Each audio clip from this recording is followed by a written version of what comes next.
Well, thank you all for inviting me to participate today and for being able to say our name so beautifully because I know it's a mouthful. It was actually 6 years ago this month that the Better Business Bureau and leading food companies joined forces to create this initiative. I'm not going to say the name, in large part to respond to calls to action from the Federal Trade Commission and the Institute of Medicine. Both had asked for self-regulation to do more about food advertising to children because of the rise in childhood obesity. BBB's existing self-regulation program, the Children's Advertising Review Unit, focused on how foods and other products are advertised to children.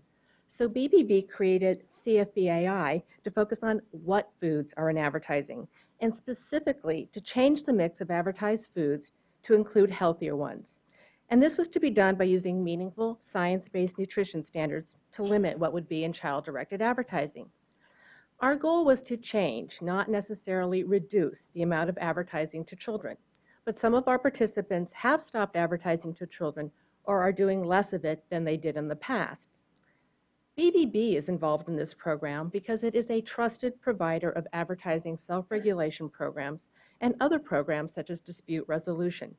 BBB's work has long been held by the FTC for the independence, transparency, and accountability we bring to these programs. Consumers also trust BBB, and in 2011 turned to BBB more than 100 million times for our reviews on companies and charities, and they asked for our help about 1 million times in resolving their disputes with businesses. So let me tell you a little bit about our requirements and how they've changed. But before I do, to set the stage, I want to note, which was already noted, that I was a government lawyer for 25 years, and I retired from the FTC 7 years ago as a senior executive service official in charge of the Division of Enforcement. So philosophically, and by way of background, I am a fan of government, and the FTC in particular. When I worked there, I observed and worked on dozens and dozens of regulatory proceedings, including the FTC rulemaking known as KidVid, which was more than 30 years ago.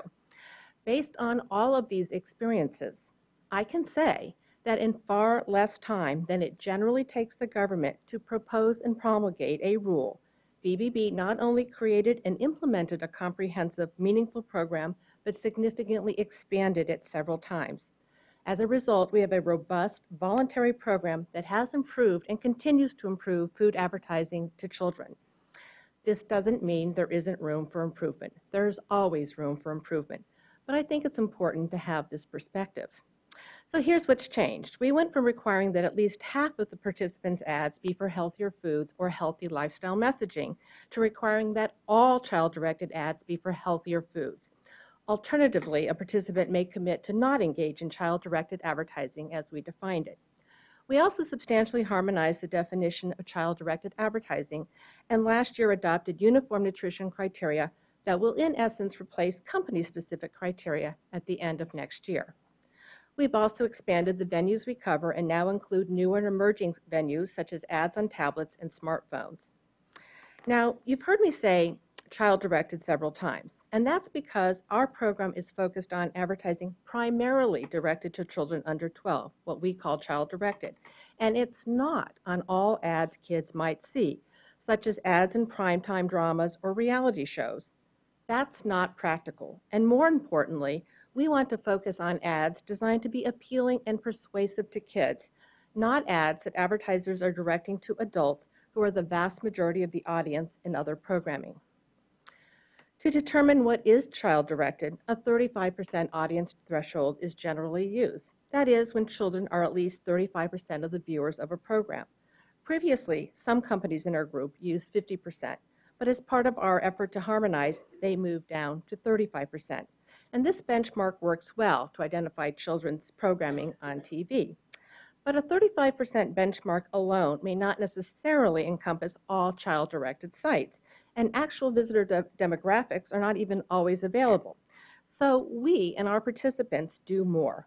We do a multifaceted analysis looking at various components, such as content, language, imagery, and intent, as may be indicated in a media plan. Based on this, companies report to us on websites that they consider child-directed, and those sites include ones where fewer than 35% of the visitors are children, or the percent of child visitors is unknown. And we've provided a list of such company sites in our reports. We do much the same analysis for third-party sites. I focused here on TV and the web because those are the primary venues used to advertise to children, but we use similar techniques for monitoring other media. We currently have 16 participants. You were right, we had 17 at one point, but Kraft Foods acquired Cadbury and they became under the Kraft pledge, so it went down to 16, but we're hopeful that will go up to 17. But we try to recruit new participants on an ongoing basis, and of course, Margot helps us with this effort as well. But this summer, we used the IOM report on accelerating progress in obesity prevention as a focal point of a renewed recruitment effort to more than a dozen companies. As I mentioned, we provide oversight, accountability, transparency, as well as program leadership. One of our most important jobs is to monitor and report on companies' compliance with their commitments. We do this in several ways. First, we require companies to submit self-assessments, or what we call compliance reports. And this is a bit of a carryover from my FTC days. These involve a lot of work for the companies, but they agree with me that monitoring and reporting on their own practices and how they fix problems is extremely useful and keeps them sharp and focused on compliance. Second, we do extensive independent monitoring of media, including children's programming and many, many websites. For example, while the companies do report to us annually on what child-directed sites they have and whether they took down a site or refocused it to be adult-oriented, we also look at almost all of their websites ourselves. It's the old-fashioned trust but verify principle at work. Finally, we'll also look into complaints that are sent to us. And of course, because we go to extensive lengths to provide transparency, it's fairly easy for other third parties to make assessments too. And I would note that others, such as Accenture, when it did a compliance assessment in the United States for the International Food and Beverage Alliance, found very, very high compliance here, as well as with their members' commitments outside the US. We also describe our findings in annual reports, such as the one pictured here from last December for the year 2010. So what's changed over the years? The FTC has found, and we've found in our reviews of children's programming, that food ads are a smaller segment of all the ads in such programs than in the past. In our most recent analysis of ads on 30 hours of Nickelodeon programming, we found that food ads were only 23% of all ads. Ads for sedentary entertainment, like movies and video games, were far more common. But more importantly, using nutrition standards to limit what foods are in child-directed advertising is making a difference because the foods being advertised to children by our participants are getting even better. This year, as part of our review of participants' ads and NIC programming, we looked closely at the nutrient content of the foods they advertised. They all met the applicable standards and limits on calories, sugar, sodiums, and fats. But we think it's important to look at nutrient density too. We found that 89% of the products advertised, 25% more than in 2010, were foods that contain either a good source, and that's what the government calls 10 to 19% of the daily value, of what the dietary guidelines describe as nutrients of concern. They're called that because they're not consumed in sufficient quantity: calcium, vitamin D, potassium, and fiber. So they contained either a good source of one of those nutrients and or a food group to encourage, such as fruits, vegetables, whole grains, or lower fat-free dairy. We only counted the fruit, veg, and whole grain content when there was at least half a serving. For dairy, we didn't use a half-serving minimum because a number of yogurts are individually packaged in small serving sizes of less than 4 ounces. When we looked just at food groups to encourage, we found that 72% of the foods that were advertised were ones that contained or were for fruit, veg, dairy, or whole grains. And this represented a 50% increase from 2010. Other reviews we've done show that now meals and what we call small meals, which are multi-item products that do not meet the FDA's regulatory definition of a meal, include fruits and or vegetables as a side dish or a meal component. There's also been a big increase in the use of whole grains. More products now contain whole grains or a larger amount of whole grains than they did in the past. As you may know, the dietary guidelines for Americans recommend that we consume at least half our grains as whole grains, and the dietary guidelines consider 8 grams to be a significant contribution to the diet. Now, for example, 71% of the cereals in our program, up from 60% in 2011, contain at least 8 grams of whole grains per serving. Other improvements I'd like to bring to your attention involve sugars. This year, both McDonald's and Burger King dropped the low-fat caramel dipping sauces that were advertised and included with apples in kids' meals, and you saw one of those in Jerome's ads that he showed. Those sauces had 45 to 70 calories, so this is a significant change. We've also seen the sugar content of cereal steadily decline, while whole grains, fiber, and nutrients such as vitamin D have increased. The sodium in many foods also has been reduced, but in the interest of time, I'm not going to go into that. Similarly, the fat content of foods advertised to children has changed and is fairly modest. Oops, I missed it. So, sorry about that. I'd like to spend a minute on the changes that our 2 quick-serve restaurant participants have made to their point-of-sale practices. In 2011, Burger King instructed its servers to ask customers what side dish and beverage they wanted along with their entree, and not to just automatically provide fries and soda. And this year, McDonald's completed the implementation of a change it announced last fall, which is to automatically include apples and a small serving of fries in every Happy Meal. Consumers also can opt to forgo fries and get 2 bags of apples. McDonald's has estimated that this practice will put 100 million cups of apples in children's hands annually.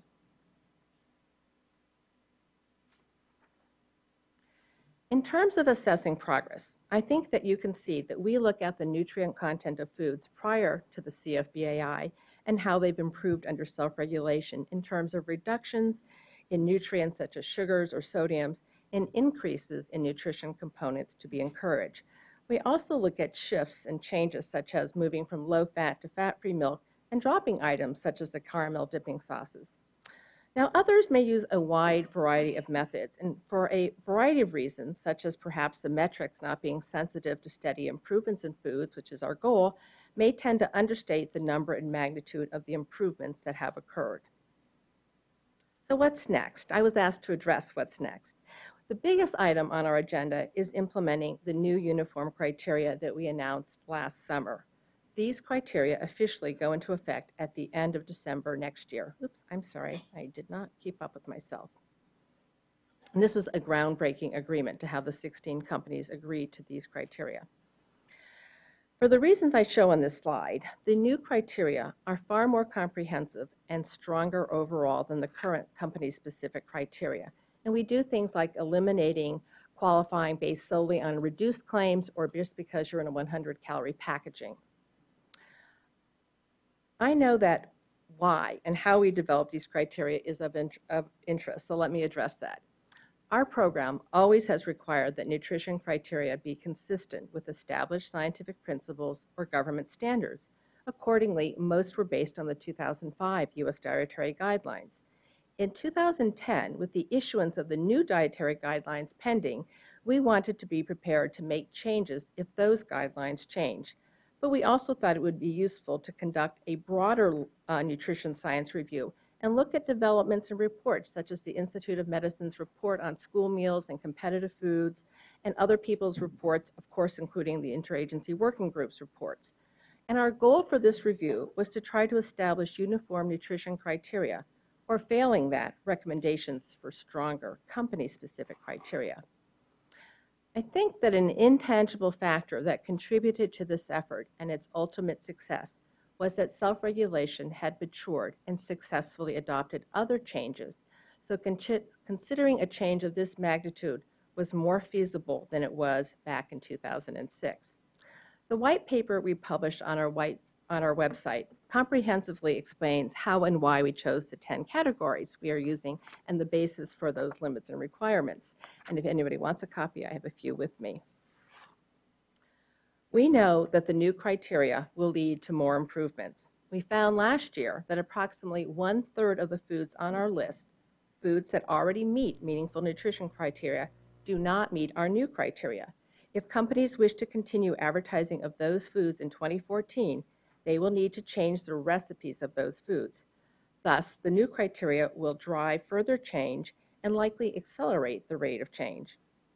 While the new criteria represent an important development, there is always room for improvement, and I'm watching implementation efforts carefully and hope that we will be able to take some additional steps forward in the future.